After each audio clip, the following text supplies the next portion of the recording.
Hello there, and welcome to this week's Heart to Heart.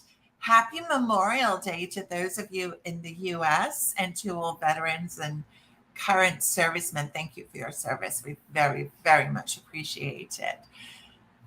I'm your host, Karen Del Maestro, health and transformation coach, breast cancer, and BRCA2 thriver. And today we're talking about, is your sunscreen causing cancer? You may be horrified at even the fact or the thought of that, right? I know I certainly was. But I have a really important story to share with you today. I'm going to be telling you what is in your current sunscreen that might be causing cancer. I'm going to be also sharing with you what to look for, right, as you're buying a new sunscreen, because it can be extraordinarily confusing. There's so many out there. And it's almost like, what do you believe and what do you not believe? I will also be sharing with you my favorite sunscreen, if it helps like quieten the noise and make it easier for you to make a choice. So hang out with me and we are going to dive right in. If you are in the US, let me know what you're up to today. How are you spending your Memorial Day? Pop in, say hi. I love to know who's on with me. Got my cup of tea, of course. Have a little sip before we get started. So, my journey with sunscreen has not been linear, for sure. As somebody that grew up in the UK, every time the sun came out, I mean, we were out there like this, baby oil, just out there because we didn't see the sun too often. Did I burn? Yeah, I was blonde, blue-eyed, lots of freckles, very fair. And so if I saw the sun, I was out there. Now, later on in my 30s, I actually was diagnosed with, I've had three different kinds of skin cancer. Three times, I should say, all were basal cell carcinoma. Now, that then, of course, triggered me to make sure I was getting my annual checks, if not every 6 months, to make sure that everything was okay. But at that point in time in my 30s, I had two children. I was very careful in the sun. I was wearing sunscreen. I was making sure my kids were covered. And not only that, I was using a sunscreen that my dermatologist had recommended because of the skin cancer. I wanted to make sure that I was using the best sunscreen for me that was possible. It was a very well-known brand. I'm not here to bash the brand, but it is a well-known brand. I believe my dermatologist. I thought everything in the sunscreen would be good until I learned otherwise. And so was the case, right? When we know better, then we do better. I didn't know any different. And so if this sounds like your story, please don't beat yourself up. It's just a matter of, okay, this is something that I maybe get to look at and shift right now. Now, before I go into how I became aware of what was in my sunscreen, I think it's important to understand that everything that we put on our body, our hair, our skin, everything is absorbed into our bloodstream. Everything. So therefore, if you are interested in lowering your risk of breast cancer or any other cancer, this is something that is really applicable for you. If you want to help your children to not get cancer and do what you can do, this is for you. If, like me, you're high risk and carry a BRCA genetic mutation, we are high risk for melanoma. This is for you. And so I think we pretty much covered probably everybody on the planet, right? Nobody wants to go out there and get cancer. No, but you want to be able to enjoy it, living outside and doing things and getting out in the sun. I mean, it makes us feel good. We all need the vitamin D. So one day I was introduced to somebody who introduced me to a website, which is EWG.org, and it stands for the Environmental Working Group. And she said to me, Karen, take a look at your sunscreen on this website. Have a look at it. Let me pop that in there for you so that you can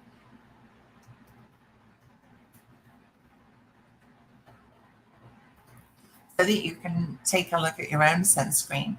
And What they do is they've got a massive, massive, massive database. And sunscreen obviously is very hot right now, as Memorial Day is the official start of summer in the US. Um, they break down all of the ingredients and their safety in their products that are in their database, a massive, massive, massive database. So, of course, I went on. I was very curious, as you might be right about now, thinking, okay, I think I need to go check out my sunscreen. And the sunscreen that I had been using, as per my dermatologist's recommendations, somebody I trusted who had found cancer in me 3 times, um, it contained, well, this website gives you a scale of 0 to 10, 0 being least toxic, 10 being the most toxic. My sunscreen was an 8 for toxicity. 8 out of 10, because it contained ingredients that were known carcinogens, cancer-causing ingredients. Not only that, hormone disrupting chemicals, which, as somebody that had hormone receptive breast cancer, is super important to me. And what those chemicals do is they mimic our actual hormones, but they don't have the same impact in our body. And so our body gets confused and it throws off other hormones in our body. It's why that's so important. But if we think about teenage girls, for instance, how puberty is starting earlier, things like that, then we have to look at these hormone disrupting chemicals. They're super, super important. The other thing that the sunscreen contained was ingredients that cause chronic fatigue. Now, we know as breast cancer survivors that one of our major struggles after treatment ends is the fatigue, and the fatigue that can go on for years and years and years and years. So 3 major things that my sunscreen contained that made me go, why am I using this? Right? Why am I using this? Here I am having had skin cancer, and I'm using a product that contains known carcinogens, known ingredients that cause cancer. So you might be horrified, right? And if you were to know this brand, they've got a very clean appearance, very well known. And yet I actually got angry. I got angry because I'm like, why am I putting this on my skin when it's known to cause cancer? Why am I putting it on my kids? And we do this because we don't know. So please go ahead and use that resource. Pop in your sunscreen. Take a look at it. Know what you are using. And know, first of all, now there are lots of safer choices out there, and I'm going to be talking about what to look for in a minute. But it made me angry, and I said, you know what? I learned that it's the last major law that was passed in this country to govern things like sunscreen and also makeup and skincare and things like that, hair, shampoo, conditioner, was in 1938. Now, most of these products weren't even around then, but that's when the last major law was passed. And so they've never actually, 80% of the stuff on our shelves has never been tested for safety. 80%. So we're using these products that have these known harmful ingredients because we're just trusting that what is on our shelf is safe. And I'm here to tell you today that it isn't, that we need to, much like in our breast cancer journey, we have to be our own advocate. We have to do our research. We have to, if we're serious, as I am, about doing what I can to not get sick again, this is something that we need to be looking at. And so with that being said, what do we look at, right? What are we looking for in this sea of sunscreens that would be helpful? We want to look for non-nano zinc oxide, a mineral sun protection. Okay. We want to look for protection from UVA, UVB, and blue light rays, which are also known as HEV. So we're looking for something that's got all of these kinds of protection.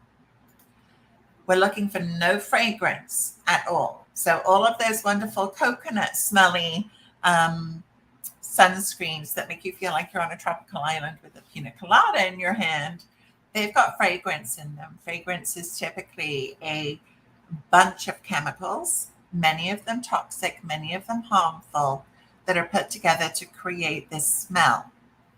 They will not be listed on an ingredient label because fragrance is considered a trade secret and therefore does not need to be transparent about what they are. So a good rule of thumb is that if you see the word fragrance, put it down. That's not for you. Not if you want to use safer. Okay, so that's a big one. And the other thing that you want to look for, if you're concerned about the safety of our planet and our coral reefs, and I'm a scuba diver, as is my husband, and so coral reefs is something that is so important, right? That is where our fish are getting their food. It's what the habitat for so many things, and it's really, really important for the sustainability of our planet. So if that is something that is important to you, and Hawaii, and I think in California too, they actually banned oxybenzone for many of the products that are sold there. But it's also oxybenzone, but also octinoxate. I know these chemical words, but we don't need to be a scientist to figure all of this out. Okay? Because when I've done the hard work for you, or you find somebody else that you trust that has done all of the research, that has done all of the studying. And I actually took an environmental toxins course with environmental toxins expert Laura Adler, because this was something after my own breast cancer diagnosis where I said, you know what? Yeah, I'm dabbling. And I'd already made the shift at this point to safer sunscreen. But my husband and I looked at everything in our home. Everything in our home, and said, what can we shift? And so we went through that process over time, not all at once. And I think that's often part of the struggle, right? We feel like, what difference is this one thing going to make? Every single thing that you shift, every single thing that you change makes a difference. Everything. So please don't think that one small difference, like changing your sunscreen, is not going to have an impact. It is. It is. We have to start somewhere, right? And to change everything all in one go can feel extraordinarily overwhelming. And I don't want you to feel that way. So around this video, there's a link to a blog post that I wrote, and you can go into more depth on, is sunscreen causing cancer? I've also got in that blog post a link to my favorite sunscreen. If you want me to shortcut the work for you, it's a company that I trust, that I've been a part of for 9 years. And I very much stand behind their ingredient transparency and their amazing products, the efficacy of the products too. Now, one of the other questions that I get asked all the time is, Karen, does the SPF matter? Right? Is it higher the better? And I'm here to tell you no, because higher often means more chemicals. In fact, that sunscreen that I mentioned earlier that my dermatologist recommended was an SPF of 50. And when you go onto the website ewg.org, you'll see that as the SPF goes up, as do the toxins. Not with everything, but with a lot of them.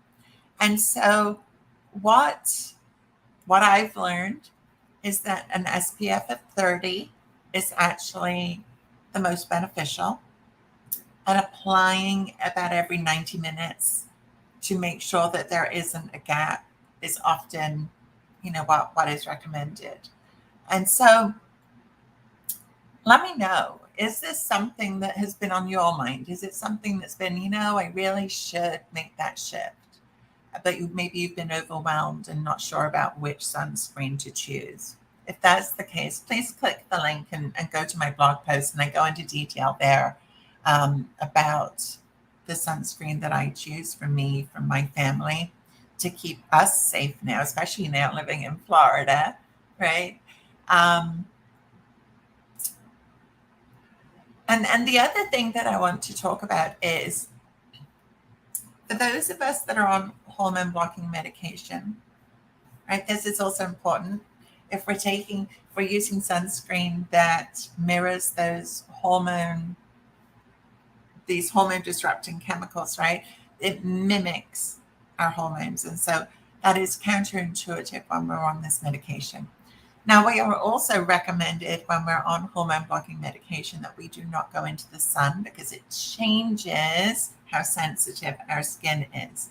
So I invite you to not only think about sunscreen, think about a hat with SPF, think about wearing SPF shirts. That's what I do, especially if we're out on the water. Then I'll just wear a shirt, a 50 SPF shirt. Is it ideal? No, there'll be some chemicals in it. But this way, at least I feel like I'm not putting something on my skin that's being absorbed quite as quickly and quite as readily. And so think about those things it doesn't mean that we can't go into the sun. It just means we have to be more mindful and more careful. I think there are also many benefits to going out into daylight, into sunshine, not at the hottest point of the day, and letting the vitamin D soak into your skin. 10 minutes, 15 minutes is what's recommended. I tend to go for my morning walk around 7:30 here in Florida. So I'm out, but it's not hot and sunny and the sun isn't strong yet. And I don't wear sunscreen when I go out. I want that vitamin D. I wouldn't dare to do it at 10 o'clock or anything later than that because the sun would be way too strong for me. But I feel like at 7 o'clock in the morning as the sun's just coming up that I can do that and get the benefit of the vitamin D. So think about for yourself, how can you benefit from that vitamin D? How can you use safer sunscreen to protect you and your family from cancer? And take a look at what you're using right now. Right, go on to ewg.org. It stands for the Environmental Working Group. Check out their database. How does your current sunscreen stand? And then and they have recommendations on there too. So you can take their recommendations or you can shortcut the journey even more and just use the one that I recommend. But it's an easy shift to make. You're purchasing it anyway, and just make that shift to something safer. And for me, this is the best way to reduce toxins on our body, in our homes, just one thing at a time. And the more you do it, the safer your home and your environment and your personal care products are getting. Okay. So if I can help you in any way, please feel free to send me a personal message, reach out. But I hope that this has been helpful. Like I said, click the link for the blog post that I wrote on this, and you'll get more information on sunscreens, on the ingredients, on my recommendations, also on how to use the website, the ewg.org. I have a video that goes in depth on how to use that because it can feel a little overwhelming too. Okay.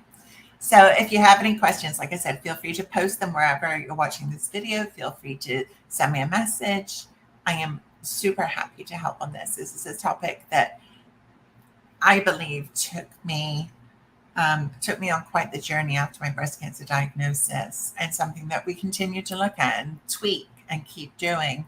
And it's something that I think for most people happens over time, but this is a great place to start, especially at the beginning of the summer. It feels so much better to know that what you're putting on your skin is safer and not causing cancer. Right? So that's it for today, guys. Enjoy your Memorial Day. And I will see you next Monday. Have a fantastic week. I'm Karen Del Maestro, your health and transformation coach. And you can find me at karendelmaestro.com. Bye for now.